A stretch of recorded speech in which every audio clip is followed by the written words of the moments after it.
জ্বালানি তেলের জন্য দেশ জুড়ে হাহাকার।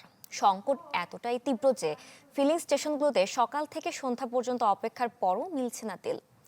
আরও খবর জানাতে কুষ্টিয়া থেকে যুক্ত হচ্ছেন শরীফ বিশ্বাস।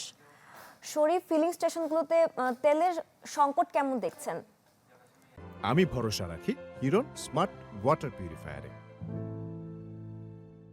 হ্যাঁ, বুঝটা আসলে ফিলিং স্টেশনগুলোতে তেলের বিশেষ করে জ্বালানি তেলের তীব্র কিন্তু সংকট রয়েছে। আমি এখন রয়েছি কুষ্টিয়া শহরের কুষ্টা স্টোর ফিলিং স্টেশন, কুষ্টিয়ার সবচেয়ে বড় ফিলিং স্টেশন বলা হয় এটিতে।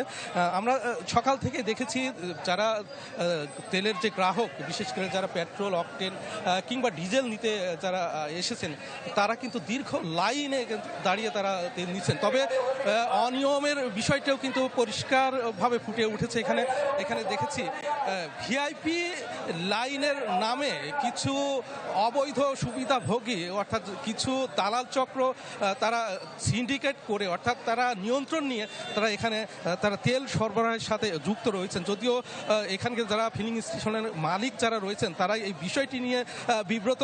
এই বিষয়টি নিয়ন্ত্রণ করার জন্য প্রশাসনের তারা সহায়তা চেয়েও কিন্তু তারা পাচ্ছেন না। অর্থাৎ এই কঠিন পরিস্থিতির মধ্য দিয়ে কিন্তু তারা এই তেল সরবরাহ করছেন। আর তেলের যে তীব্র সংকট সেটি কিন্তু রয়েছে। কিছুক্ষণ আগে কুষ্টিয়া জেলা তেল পাম্প মালিক সমিতির যিনি সাধারণ সম্পাদক আব্দুল হাই তপন, তিনি জানাচ্ছিলেন তেলের সংকট, যদিও ওই অর্থে বলছে না তেলের সংকট, তারপরেও কিন্তু তেল স্বাভাবিকভাবে তারা সরবরাহ করতে পারছেন না।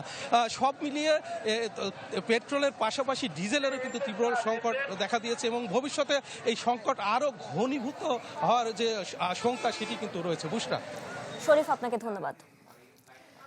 জ্বালানি তেলের সংকটের খবর জানাচ্ছিলেন আমাদের সহকর্মী।